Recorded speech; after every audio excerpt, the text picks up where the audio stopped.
Olá, pessoal, tudo bem? Estamos aqui mais uma vez hoje para continuarmos com o módulo 3 a trabalhar o assunto de gramática da língua portuguesa que se chama concordância verbal, tá? Vamos lembrar para vocês que esse é um assunto que já estamos vendo, estamos no processo, estamos dando continuidade e que já vimos sobre ele o conceito de concordância verbal, e já vimos também as primeiras regras sobre a utilização do verbo nestes contextos, tá? Então, o assunto é concordância verbal.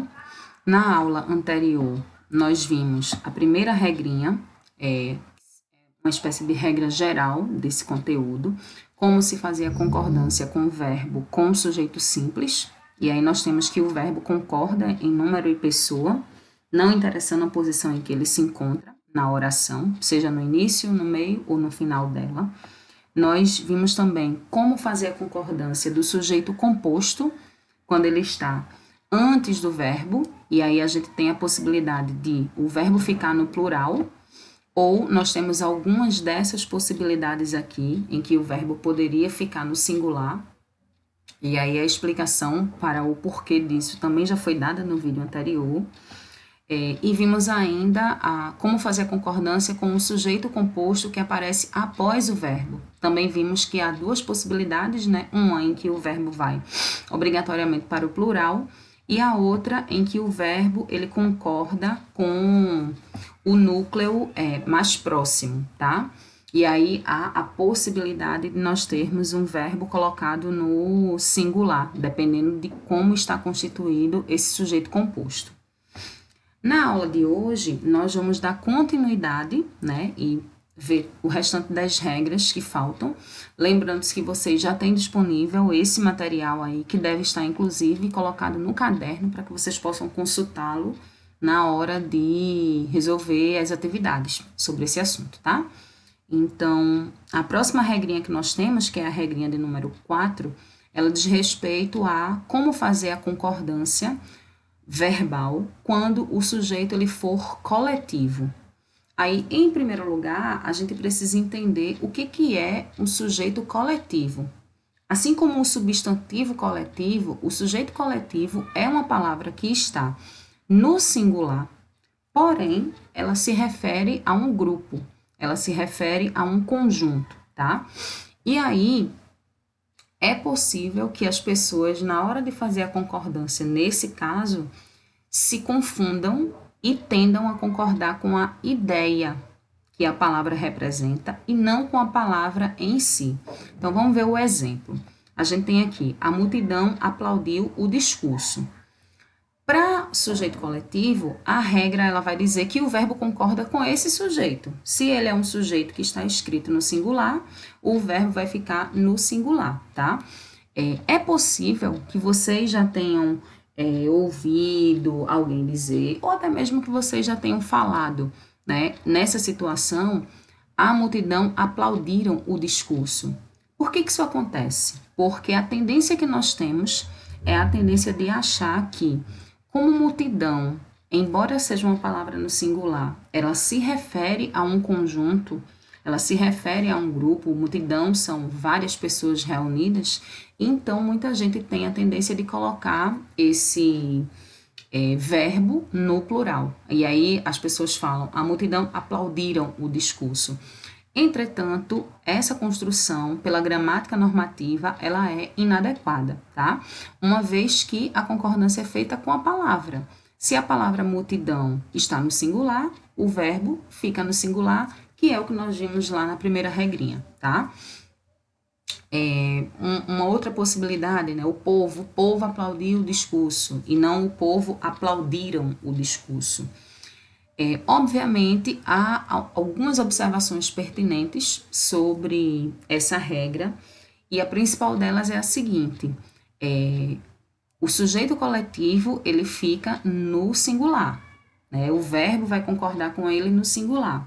Porém, se este coletivo estiver especificado, nós temos a possibilidade de o verbo ficar tanto no singular quanto o verbo ficar no plural, ou seja, ambas as construções estariam adequadas aí, tá? Então, por exemplo, a gente tem aqui embaixo, a equipe de cinegrafistas acompanhou o protesto dos professores. Aqui a gente tem o verbo acompanhou e a pergunta é quem acompanhou? A equipe de cinegrafistas. Então, a gente tem um sujeito, né, simples, cujo núcleo é equipe, e a gente tem de cinegrafistas que se refere à equipe. Então, esse é um sujeito simples, portanto, né, a possibilidade mais sensata, olhando pela regra geral, seria de construir a equipe de cinegrafistas acompanhou o protesto dos professores. E aí o verbo acompanhou fica no singular, concordando com o substantivo equipe. Entretanto, como neste caso nós temos um sujeito coletivo, né, equipe é uma palavra coletiva, e esta palavra coletiva, ela está especificada, não é apenas a equipe, mas é uma equipe de quê? De cinegrafistas. E cinegrafistas é uma palavra que está no plural, também ficaria adequado a construção, a equipe de cinegrafistas acompanharam o protesto dos professores pelas ruas do Recife, tá?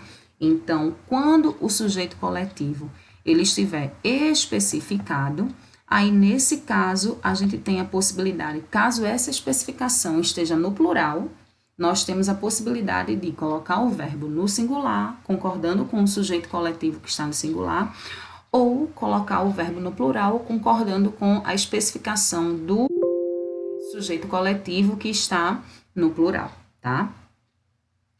Aí essas possibilidades. Então, vamos lá para a próxima regrinha, regrinha de número 5. Sujeito é substantivo que só tem plural. Ou seja, o que é isso?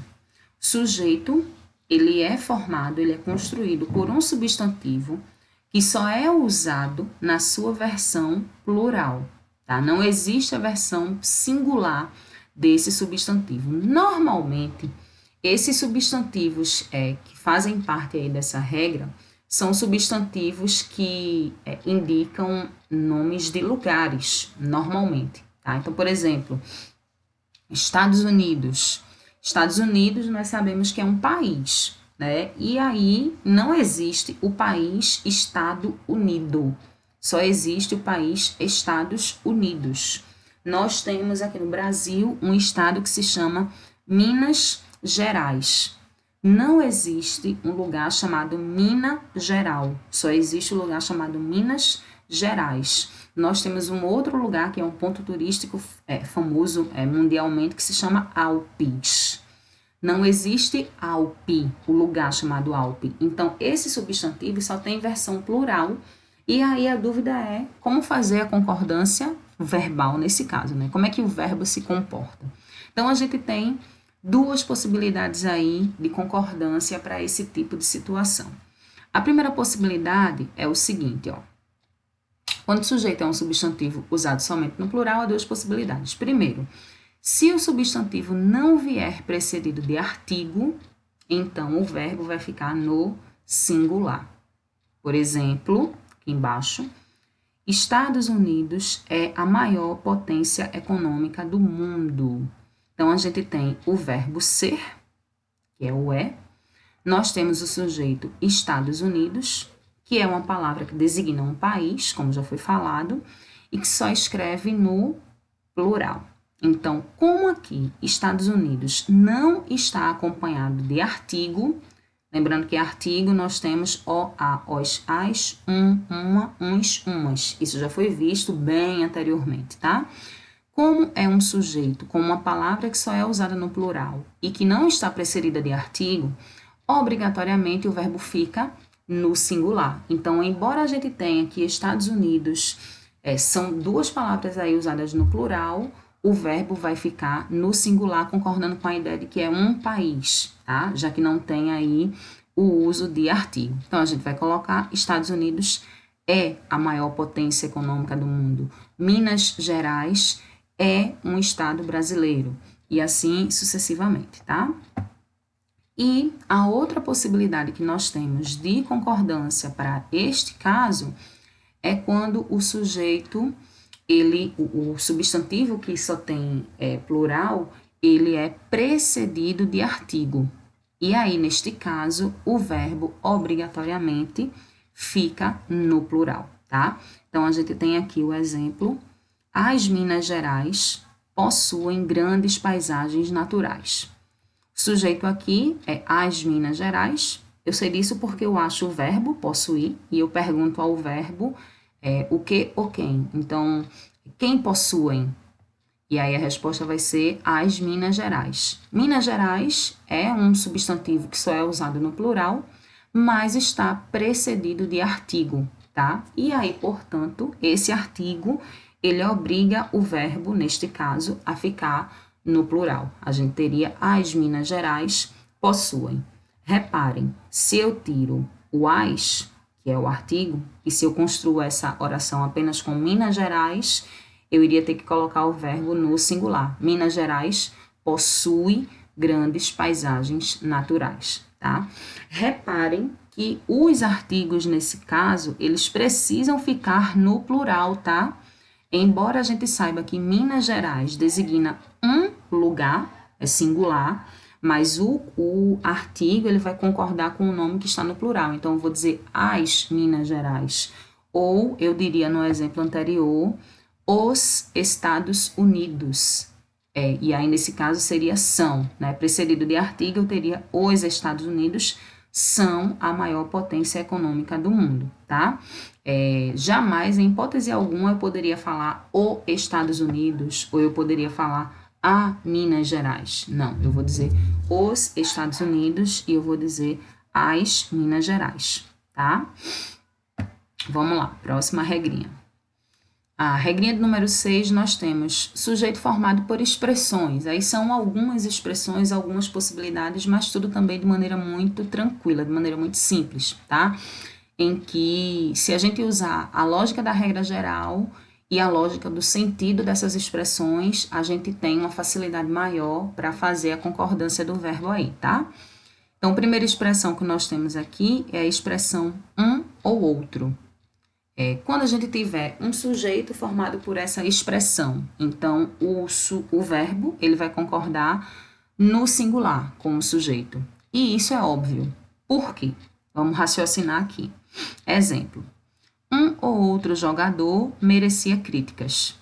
A gente sabe, naturalmente, pelo uso que a gente faz da língua portuguesa, que a expressão ou é uma expressão que indica escolha, tá? Então, quando eu digo um ou outro jogador, não é que os dois mereciam as críticas, era um ou outro. E vai se escolher um. Se vai se escolher um é singular, portanto, o verbo fica no singular também. Um ou outro jogador merecia críticas. E aí, as expressões um e outro, nenhum, nem outro, nem. Nesse caso, o verbo concorda preferencialmente no plural, tá? Quando eu digo um e outro permaneciam aguardando a chamada. Reparem que um e outro, esse i é uma palavrinha também que designa, ao contrário do... Esse i, ele designa soma, um e outro. Então, um e outro são os dois. Dois é plural, portanto, um e outro permaneciam aguardando a chamada, tá? Outra expressãozinha é mais de, menos de. E aí, nesse caso, o verbo ele vai concordar com o numeral a que se refere. Essas expressões, elas são expressões sempre acompanhadas de um número, tá? E aí, se esse número é o número 1, o verbo fica no singular porque concorda com esse número 1. Se esse número é um número de 2 para cima, o verbo vai concordar no plural porque esse número designa plural. Então, a gente tem aqui, por exemplo, mais de um aluno apresentou a pesquisa de campo. A gente entende que pela ideia, mais de um aluno seriam pelo menos 2, né? Porém, a gente tem que se apegar à regra, e a regra, ela diz que, no caso dessas expressões mais de, menos de, a gente vai concordar o verbo com o numeral. Então, mais de um aluno apresentou, e aí mais de 2 alunos apresentaram, ou mais de 100 menores fugiram do presídio, e assim sucessivamente, tá? Vamos lá. Próxima regrinha. Não, ainda a continuação da primeira regrinha. Sujeito formado por expressões. E aí a gente tem mais uma expressão, que é a expressão que a gente chama de expressões partitivas, ou seja, expressões que indicam parte de alguma coisa, tá? Então, a gente tem expressões como a maior parte de, grande número de, a maioria de. Nesse caso, essas expressões, elas designam o uso do verbo no singular, tá? Porém, se essas expressões estiverem especificadas, aí eu tenho a possibilidade de concordar tanto no singular quanto no plural, e as duas concordâncias estariam corretas. Então, por exemplo, se eu digo assim, grande número de empresários se revoltou contra o governo, eu poderia dizer, grande número de empresários se revoltou, ou grande número de empresários se revoltaram, tá? Se eu digo que grande número de empresários se revoltou, eu estou concordando com a expressão partitiva grande número, que está no singular. Se eu digo grande número de empresários se revoltaram, eu estou concordando com o de empresários, que está especificando esse grande número com uma palavra no plural, que seria empresários. Ou seja, não tem erro aí, a não ser que essa expressão não esteja especificada, tá? Imaginem que nós estivéssemos conversando sobre a frequência das aulas remotas, e aí eu comentasse com a equipe gestora da escola que, olha, tem muitos alunos estão participando. Na verdade, a maioria está participando. Então, já está subentendido que eu estou falando de alunos, porém, nessa última oração, eu iria construir a maioria está participando. Então, já que eu não especifiquei a maioria dos estudantes, o verbo fica obrigatoriamente no singular. Se eu especificasse a maioria dos estudantes, aí eu poderia dizer está ou estão participando, tá? E a última regrinha dessa nossa série de regras de concordância verbal é a concordância dos verbos impessoais. Lembrando a vocês, pessoal, que nós não estamos trabalhando todas as regras de concordância verbal, tá? Nós fazemos um apanhado com as principais regras, com as regras que têm um impacto maior no uso de vocês pela língua, né, no dia a dia, seja falando, seja escrevendo. Mas esse assunto é bem mais amplo do que o que está aqui. A gente está trazendo para vocês o mais importante, tá? Então, vamos lá. Concordância dos verbos impessoais, que é a nossa última regrinha de hoje. Nesse caso, gente, é primeiro importante a gente entender o que são verbos impessoais, tá? No começo do assunto, nós trabalhamos com o conceito de verbo, porque vocês precisam dominar o conceito de verbo para poder identificar o sujeito. E nós precisamos da identificação do sujeito para saber como fazer a concordância desse sujeito com o verbo. Isso é o que tem de mais importante nesse conteúdo que nós estamos vendo. E aí, o que se fala de verbo no geral é que verbo é aquela palavrinha da língua portuguesa que normalmente indica ação, mas que pode indicar também estado ou fenômenos naturais ou fenômenos da natureza, e que são conjugadas no singular e no plural. Então, por exemplo, o verbo amar. Eu posso dizer, eu amo, tu amas, ele ama, nós amamos, vós amais, eles amam. Então, esse verbo, ele é um verbo conjugado em pessoas verbais, que é o eu, tu, ele ou ela, nós, vós, eles ou elas. Isso é o que acontece em 90% dos verbos da língua portuguesa. Porém, nós sempre temos a exceçãozinha, tá? E a exceçãozinha é justamente do que a gente chama de verbo impessoal. Impessoal, a palavra impessoal, esse in significa não, tá? Então, é um verbo não pessoal.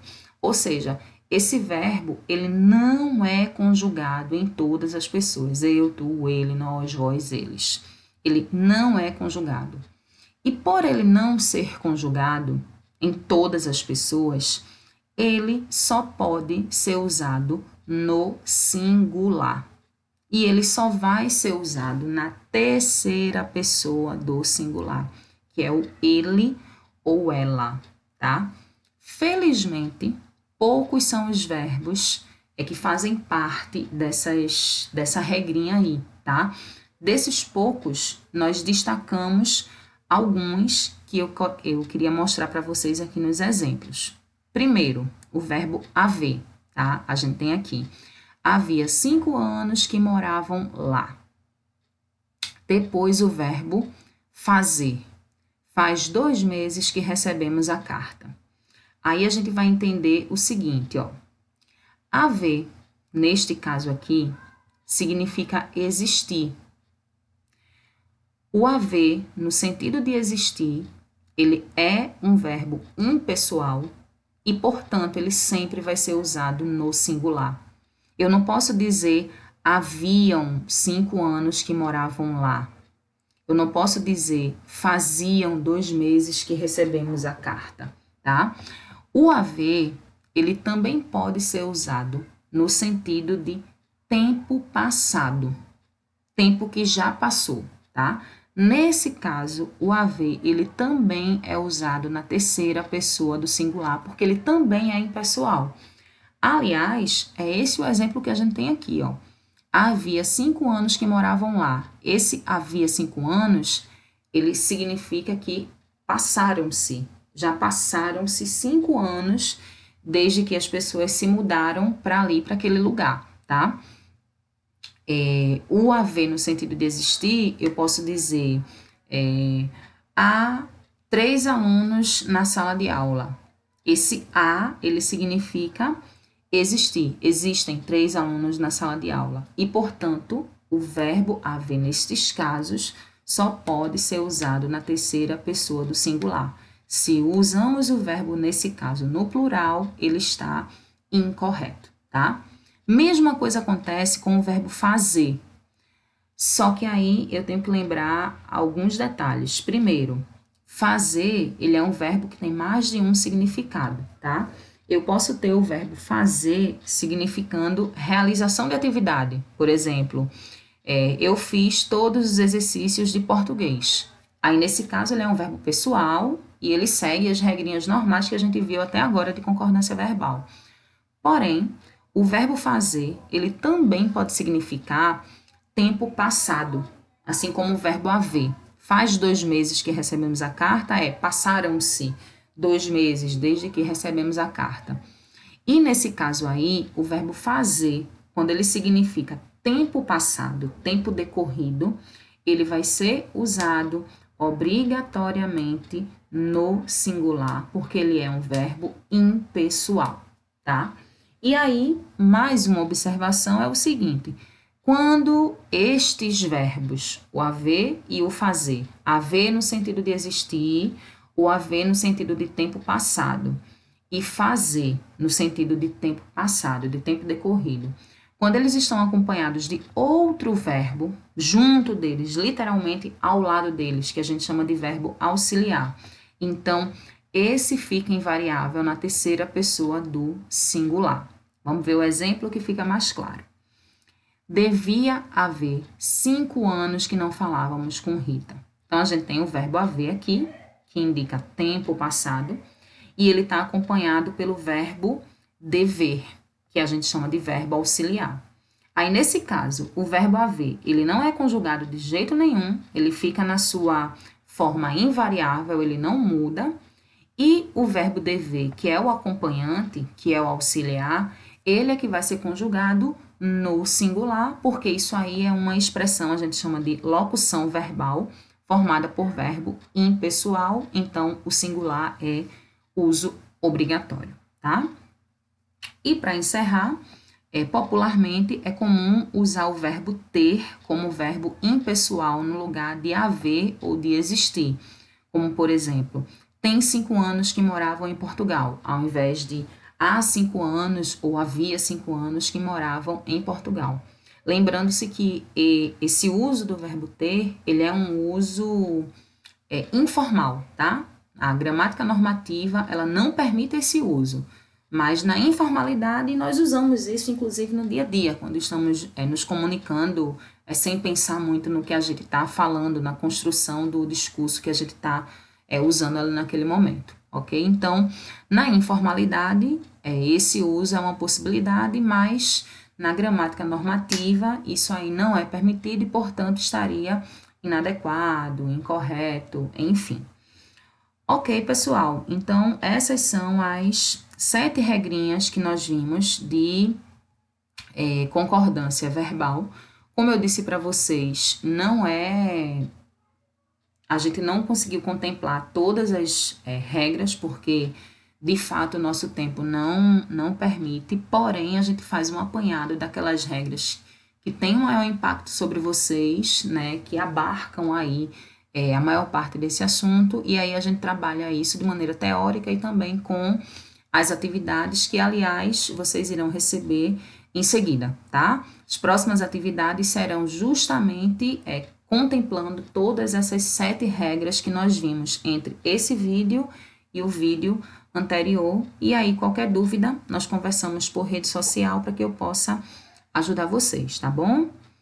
Até a próxima, fiquem bem.